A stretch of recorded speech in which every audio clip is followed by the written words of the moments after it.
ఇంద్ర ఇంద్రసేనారెడ్డి అని అంటుంటేనే ఒళ్ళు గగురు పొడుస్తుంది, రోమాలు లెక్కపరుచుకుంటున్నాయి. అది పవర్ ఆఫ్ ఇంద్ర. అలాంటి పవర్ఫుల్ సినిమా, పెద్ద సక్సెస్ సాధించిన సినిమా ఇంద్ర. అంతటి ప్రజాదరణ పొందటానికి ప్రధానమైన కారణం ఆ చిత్ర కథ. అలాగే ఆ చిత్రానికి పనిచేసిన ప్రతి ఒక్కరూ ఎంతో ఇష్టంతో కష్టపడి మరెంతో శ్రద్ధాశక్తులతో పనిచేశారు. ముఖ్యంగా మనసు పెట్టి ప్రాణం పోశారు. కాబట్టి ఇప్పటికీ ఇంద్ర గురించి, ఇంద్ర అందించిన ఘన విజయం గురించి, ఆ చిత్రంలోని ఫ్రేమ్ గురించి మాట్లాడుకుంటూనే ఉన్నాం.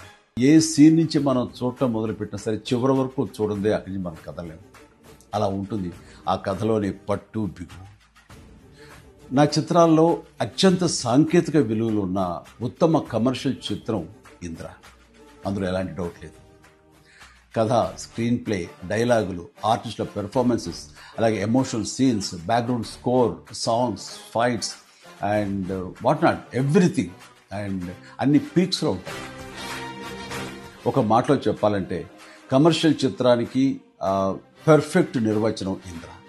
నిర్మాణ విలువలకు ఎంతో పేరొచ్చిందంటే దానికి ప్రధానమైన కారణం వైజయంతి మూవీస్, ఆ సంస్థ అధినేత, నా అభిమాన నిర్మాత అశ్విని దత్ గారు. ఆయనతో పాటు కథను అందించిన చిన్ని కృష్ణ, డైలాగులు రాసిన పరుచూరి సోదరులు, అద్భుతమైన మ్యూజిక్ అందించిన స్వరబ్రహ్మ మణిశర్మ, అలాగే డిపిఓ విఎస్ఆర్ స్వామి గారు, ఎడిటర్ చంటి గారు, డ్యాన్స్ అండ్ ఫైట్ మాస్టర్స్, నటీనటుల నటన, లాస్ట్ బట్ నాట్ లీస్ట్ అందరినీ మించి మా మంచి బాలుడు గోపాలుడు, డైరెక్టర్ బి గోపాల్ అత్యద్భుతంగా చెక్కి తెరకెక్కించి ఇంత పెద్ద హిట్ అవడానికి కారణమయ్యాడు.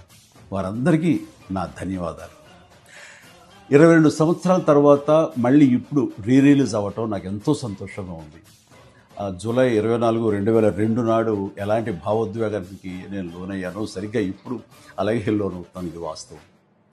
ఈ నూతన జనరేషన్కి ఈ సినిమాను పెద్ద స్క్రీన్ మీద చూపించాలన్న ఆలోచన వచ్చి నా పుట్టినరోజు నాడు గిఫ్ట్గా అందిస్తున్న స్వప్న దత్తుకి, అలాగే తన సోదరి ప్రియాంక దత్తుకి నేను ప్రత్యేకించి నా హృదయపూర్వక అభినందనలు తెలియజేస్తున్నాను. చూడబోయే మీకు కూడా పూర్తి ఎంటర్టైన్మెంట్ గ్యారంటీ అని చెబుతూ సెలవు తీసుకుంటున్నాను. Please enjoy. జై హింద్.